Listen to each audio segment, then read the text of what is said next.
دعائے ختم قرآن ہے، میں اس کا ترجمہ آپ کو بتا دینا چاہتا ہوں تاکہ آپ جب وہ دعا سنیں گے تو پھر اس کا ترجمہ بھی آپ کے سامنے رہے. تو یہ اور بڑی اہمیت کے ساتھ اس دعا کو سمجھیے. اللہم آنس وحشتی فی قبری، اے اللہ میری قبر میں جو وحشت ہوگی تنہائی کی، اس وحشت کو دور کرنے کے لیے مجھے قرآن مجید کا انس عطا کر دے. اللہم ارحمنی بالقرآن العظیم وجعلہ لی اماما ونورا وہدی ورحمہ. لیکن اب جب موت قریب نظر آتی ہے اور قبر جو ہے وہ نظر آ رہی ہے تو معلوم ہوتا ہے کہ اہم ترین حصہ یہی ہے، اس دعا کا جو پہلا حصہ ہے. اللہم آنس وحشتی فی قبری، اس وحشت کو مانوس میرے لیے بنا دے، لیکن مانوس بنے گی قرآن کے ذریعے سے. وارحمنی بالقرآن العظیم، اور مجھ پر رحم فرمائیو اس قرآن عظیم کی بدولت. وجعلہ لی اماما ونورا وہدی ورحمہ، اور اس دنیا میں پروردگار اس قرآن کو میرے لیے امام بنا دے، میں اس کی پیروی کروں. لیکن یہ الفاظ کہتے ہوئے اپنے دل کو دیکھنا ہوگا کہ خود اپنا ارادہ ہے یا نہیں. عزم ہو کہ ہاں اب قرآن کو اپنا امام بنانا ہے، اس کے پیچھے چلنا ہے، تب تو اللہ تعالیٰ سے دعا کرتے ہوئے بھی انسان جو ہے پھر اسے سجتی ہے یہ دعا. اور ایسا کوئی شعوری فیصلہ ہے ہی نہیں تو پھر یہ ایک روٹین ہے، بس آپ نے ایک الفاظ ہے جو زبان سے کہہ دیے ہیں.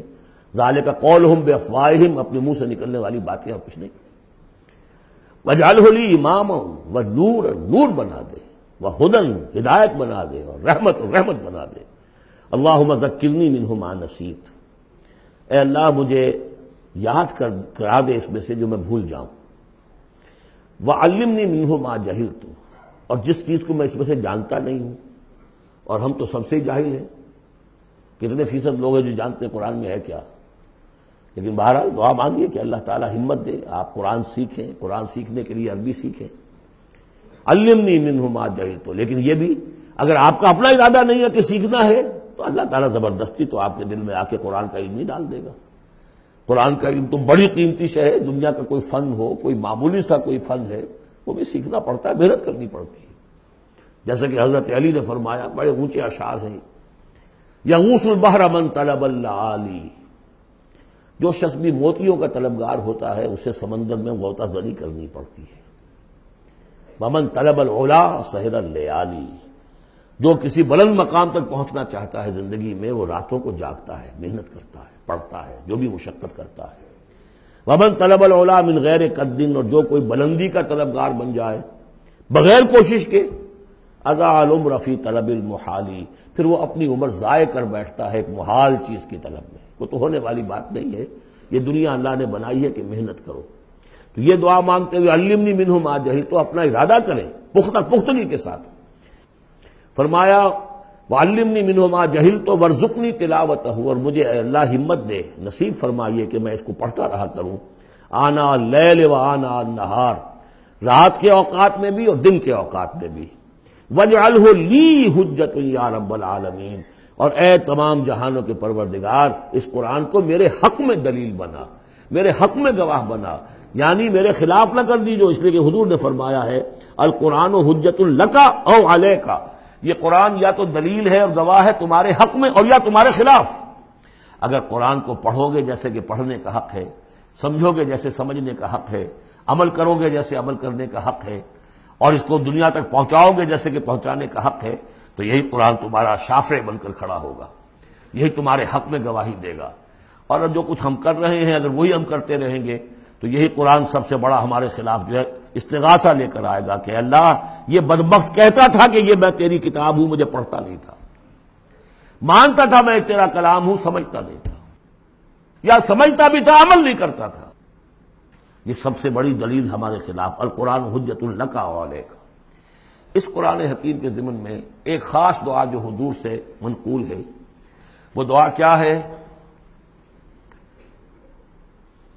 اللہم انی عبدک، پروردگار میں تیرا بندہ ہوں، ابن عبدک، میرا باپ بھی تیرا ادنا غلام تھا، وابن امتک، میری ماں بھی تیری ادنا کنیز تھی، فی قبضتک، میں تیرے قبضہ قدرت میں ہوں، ناصیتی بیدک، میری پیشانی تیرے ہاتھ میں ہے، ماضٍ فی حکمک، میرے پورے وجود میں تیرا ہی حکم جاری و ساری ہے، عدل فی قضاؤ کا، اور میرے بارے میں جو فیصلہ تو کرے وہ عدل ہی پر مبنی ہوگا۔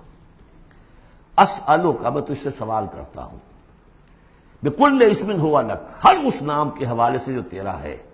تو قرآن میں بار بار ہم نے پڑھا فدعوہ بہا، للہ الاسماء الحسنی فدعوہ بہا، اللہ کے ناموں کے حوالے سے دعا کیا کرو۔